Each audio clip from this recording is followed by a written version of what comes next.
10 seconds, 5 seconds, start.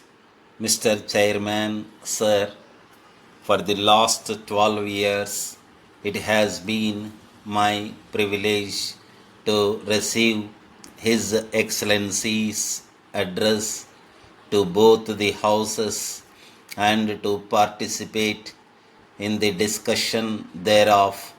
I think I am not wrong when I have ever come across during these 12 years. At the same time, I cannot say also that it is sweet, as my conscience forbids me to take any such assertion.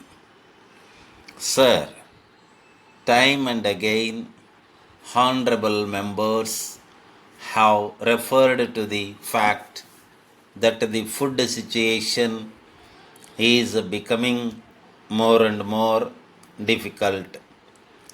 Honorable members have quoted figures from press report and publications of the government, and there can be no doubt that today the peak has been almost reached, though one can never say that it has been reached fully with regard to the price index of ordinary food grains and many of the commodities that are required for food.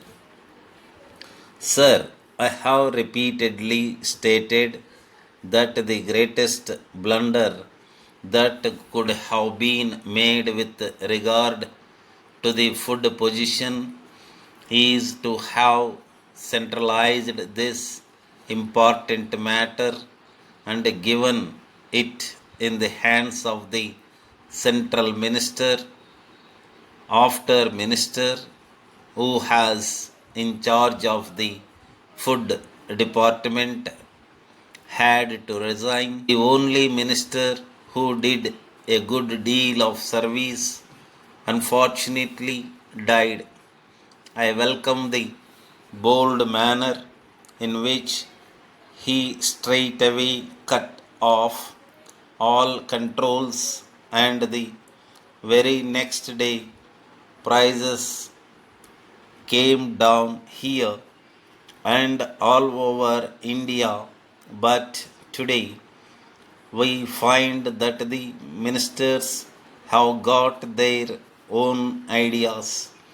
They have never been residents of rural areas.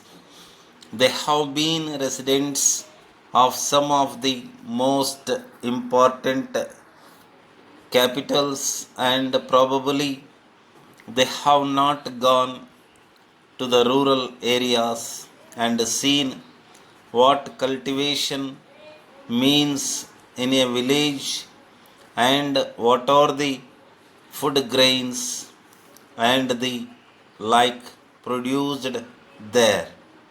But they are suddenly asked to bear heavy responsibility. Therefore, naturally, the old order does not change, yielding place to new. Now we are all very happy that our food minister stated in the legislature that he would have the Madras state as a separate zone, not because they wanted to separate himself from other parts of the country, but because he felt that food administration could then be carried on better, even in the interest of the center.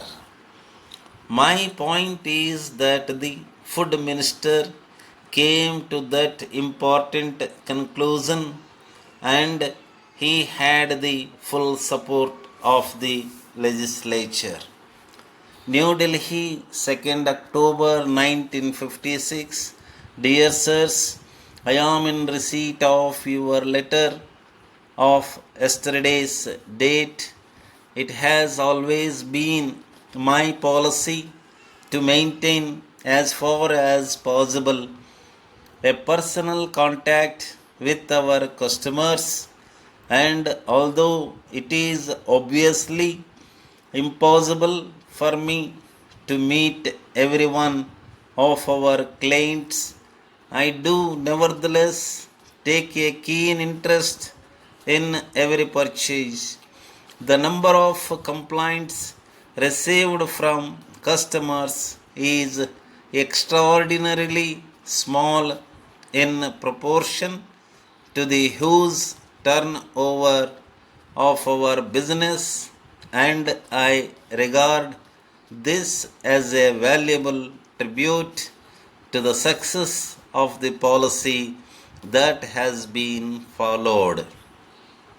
The recent growth of our business had made it necessary for us to enlarge considerably the showrooms at our headquarters. Some disturbances of business was inevitable during the rebuilding, and I am looking forward to the opportunity of meeting the customers once again under the more comfortable conditions now available. I am taking this opportunity to request you to make a call to inspect. Yours faithfully,